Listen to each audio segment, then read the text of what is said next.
वर्षों से मिली असफलताओं के कारण मेरा जीवन दिशाहीन सा हो गया है। जो भी निर्णय लेता हूँ गलत ही हो जाता है। इससे आत्मविश्वास डगमगा सा गया, भय, दुख, अनिद्रा बढ़ गई है। देखो, जब तक हमारे पूर्व पाप नष्ट नहीं होंगे तो हम कोई भी सफलता का कार्य करेंगे तो हमें असफलता में गिरा देंगे।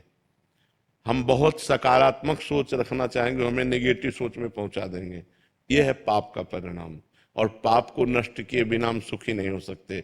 इसलिए पाप नष्ट करने के लिए और भी उपाय हैं, जैसे तीर्थ याटन है, गंगा स्नान है, और भी है। लेकिन सही सटीक पाप की जड़ का नाश कर दे नाम है। नाम संकीर्तनम यस्य सर्व पाप प्रणाशनम। आधा घंटा नाम कीर्तन करो जोर जोर से, और चलते फिरते नाम जप करो, देखो सब पॉजिटिव हो जाएगा। आधा घंटा कोई नाम कीर्तन करो, जो नाम प्रिय हो आपको, हरे कृष्ण श्री राम जय जय, जो भी राधा राधा राधा, खूब जोर जोर से भगवान नाम कीर्तन करो और चलते फिरते नाम जप करो। फिर देख लो आप उसका परिणाम, फिर आप खुद अनुभव करें। लेकिन लंबे समय तक 2-4 दिन किया फिर पाप कर लिया, फिर 2-4 दिन किया पाप किया, वो बात नहीं है। पाप आचरण रोक करके लंबे समय तक करो तो तुम्हारे पाप नष्ट हो जाएंगे, सफलता हाथ लग जाएगी। सबको सफलता क्यों नहीं प्राप्त होती, सबको सुख प्राप्त क्यों नहीं होता, लेकिन सब लोग सुख के लिए ही कार्य करते हैं और दुख क्यों प्राप्त होता है? उसका कारण पाप है। हम पाप कर्म वर्तमान में भी करते हैं और जो भूत में पाप कर्म किए हैं वो परिणाम में आ रहे हैं, इसलिए हम असफल हो रहे हैं, दुखी हो रहे हैं, चिंतित हो रहे हैं। नाम जप करो, बहुत आनंद प्राप्त होगा, बहुत आनंद। हम कह रहे हैं लोक परलोक के सब सुख आपको प्राप्त हो जाएंगे। आप डट के नाम जप तो करो। जैसे लोग कहते हैं कि नाम जप करने से क्या खाना मिल जाएगा, तुम खाना की बात क्या करते हो? अगर भगवान का नाम जप करो तो लोक परलोक सब जगह सुख प्राप्त होता है। जहां पाप नष्ट हुए तो सुख है सुख, सुख है सुख घेर लेता है। और अगर भाई पाप कर्म करोगे तो पुण्य के प्रताप से ये मिल जरूर सकता है, लेकिन तुम्हारा नाश हो जाएगा, अंत में तुम्हारा नाश हो जाएगा। अंत में तुम जीरो पे होगे, कुछ तुम्हारे पास नहीं होगा। अगर नाम जप कर रहे हो, आज दुखी हो, चिंता मत करो, कल सुखी हो जाओ। हमको भोजन तक नहीं मिले 8-8 दिन, जो आज हम आपको प्रमाण दे रहे हैं कि हम गाड़ी पे चल रहे हैं, तो कल हमको भोजन नहीं मिला। सर्दी में ओढ़ने के लिए कंबल नहीं था, बोरा ओढ़ते थे, टाट। टाट समझते ना, जिसमें गेहूं का आटा भरा जाता है, वो बोरा ओढ़कर सर्दी पार करते थे। और आज हम तो आपको क्या बताएं, जब आप समझ लो यही है तो क्या व्यवस्था नहीं होगी? हर व्यवस्था है, राजा बाबू की तरह भगवान रख रहे हैं। तो कल जो था, वो जो दुख में था, उसमें हम धर्म को नहीं त्यागा, बड़ी कठिनाई से आगे बढ़ते रहे, तो आज वो बात आ गई जो लौकिक और पारलौकिक। ये तो सांसारिक सुख है, लेकिन भागवतिक सुख हम तुम्हें बता भी नहीं सकते कि कितना भगवान हमें आनंद देते हैं। इसलिए नाम जप करो, चिंता न करो, सफलता चरण चूमेगी यदि भगवान की शरण में हो और भगवान के आश्रित हो। महाराज जी, निरंतर प्रयासों के बाद भी जब असफलता मिलती रहे तो स्वयं को भाई मोटिवेट क्या और प्रयास सकारात्मक। करते हो? लौकिक ही प्रयास तो करते हो ना, अपने पूर्व पाप के नष्ट करने का प्रयास तो नहीं करते। कि आप कोई अनुष्ठान कर रहे हैं, आप भजन कर रहे हैं, आप परोपकार कर रहे हैं, आप तीर्थयाटन कर रहे हैं पवित्र भाव से, ये तो सब कुछ है नहीं। तो पूर्व में जो पाप कर्म किया है, अब जो आप सफलता के लिए प्रयास करते हैं, वो आपको असफल कर देता है, गिरा देता है। तो आपका प्रयास कोई आध्यात्मिक है क्या? तो फिर बिना आध्यात्मिक प्रयास के आप कैसे विजय प्राप्त कर सकते हैं?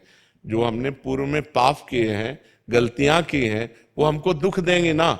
हम पढ़ लिख करके अच्छा बनना चाहते हो, हमको गिरा देंगे। हमारे पास सर्टिफिकेट लेकिन नौकरी नहीं मिलेगी, व्यापार में पैसा लगाते लेकिन सफलता नहीं मिलती, तो वो हमको दुख देगा ना पाप कर्म। तो उस पाप कर्म को नष्ट करने के लिए हम क्या प्रयास करते हैं, विचार कीजिए। कोई प्रयास नहीं करते ना, तो उसके लिए प्रयास करो। हम कह रहे हैं कुछ मत करो, राधा राधा राधा राधा राधा नाम जपना शुरू करो। काउंटर लो और गिनती से 50,000 रोज नाम जप करो। फिर हमें बताओ लंबे समय तक, ये नहीं कि अब 4 दिन बाद हमसे प्रश्न करो कि 50,000 नाम जप किया, हमारी नौकरी नहीं लग गई, हमारा काम नहीं बना। लंबे समय तक जप कीजिए, फिर देखिए सफलता मिलती है कि नहीं।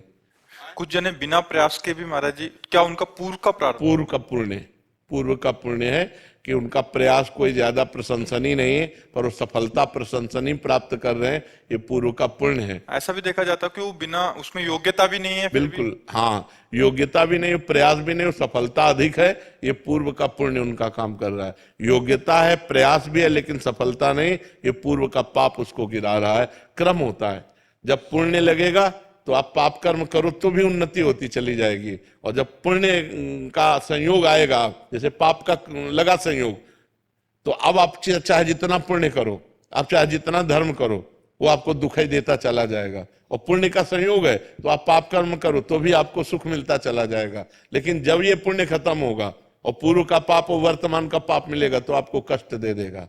और जब उनका पाप नष्ट हो जाएगा और तो ये पुण्य और वो पुण्य पीछे का जब मिलेगा तो उनकी उन्नति हो जाएगी। ये एक क्रम है ईश्वरीय, जो ईश्वरी भागवती है जो क्रम है वो ये है। तो इसलिए नाम जप करो और अपने पापों को भस्म करके आगे बढ़ो, नाम जप करो, ठीक है। प्रतिकूलताओं और हतोत्साहित जब हो जाता हूं, ऐसी स्थिति आती है, तो ऐसे समय में अपने को खुद को कैसे फोकस रखूं और प्रोत्साहित रखूं कि देखो, आगे का मार्ग प्रशस्त हो। जब हम भगवान से चित्त जोड़ देते हैं तो इस प्रश्न का उत्तर अपने आप मिल जाता है, ऐसा बल मिल जाता है कि हम उनको सह सकते हैं। क्योंकि हम भगवान से जब चित्त जोड़े हैं ना तो हमारा मन आनंदित रहता है। अगर मन आनंदित है तो हम विपत्तियों को रौंदते हुए निकल जाएंगे। अगर हमारा मन आनंदित नहीं है तो फिर हम गिर जाएंगे। और मन आनंदित होगा जब भगवान से जुड़े। तो हम वही बात आपको सिखाना चाहते हैं कि भगवान से जुड़ो, गंदा आचरण मत करो, पाप मत करो, मांस मदिरा का सेवन मत करो, फिर देखो तुम्हारा चित्त कितना आनंदित रहता है। कोई व्यसन ना हो और कोई पाप ना हो और थोड़ा भी भजन होगा तो आपका हृदय आनंदित रहेगा। आप पक्का समझो, भगवदा आनंद से ही हम इन विपत्तियों से लड़ सकते हैं, नहीं तो ऐसे ऐसी विपत्तियां पूछो मत। ये माया इतनी विचित्र है, पूछो मत। भोजन की थाली सामने आई और ढनक गए, कवल नहीं खा पाए, आराम से टहलते जा रहे, पीछे से टक्कर लगा, मर गए। हमारा कब शरीर छूट जाए, हमारा कब क्या घटना हो जाए, इस संसार में कहा नहीं जा सकता। इसलिए मालिक से जुड़े रहो। तो हम विपत्तियों पर तभी हावी हो सकते हैं, भारी पड़ सकते हैं, जब भगवान से जुड़े। नहीं, विपत्तियां हम पर भारी पड़ जाएंगी और हमको गिरा देंगी। आदमी जब निर्णय नहीं कर पाता ना विपत्तियों में, तो सुसाइड जो कर लेते हैं ना, वो यही, वो विपत्तियों से निकलने का रास्ता सुसाइड सोच लेते हैं, जबकि सुसाइड भारी विपत्ति में फंसा देने वाला है। प्रेत योनि मिलती है करने वाले को।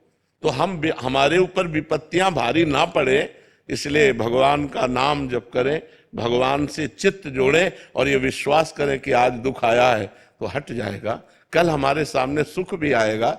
ऐसा नहीं है जैसे दिन आया है तो रात आएगी, हम तैयारी रखें।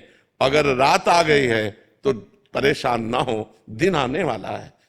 दुख आया है तो सुख आएगा, सुख आया है तो दुख आएगा। ये क्रम चल रहा है, मनुष्य जीवन का क्रम है। हमको तैयार रहना चाहिए। जैसे हम रात्रि के लिए बिजली गई तो हम इन्वेटर की व्यवस्था करते हैं, जनरेटर की व्यवस्था करते हैं कि हम अंधेरे से व्याकुल ना हो। ऐसे ही दुख आने वाला है, हम नाम जप करें, दान पुण्य करें, तीर्थ स्नान करें, तीर्थ याटन करें, जिससे हमारे पास पुण्य हो और मैं उस पुण्य बल से विपत्ति को पार कर जाऊं।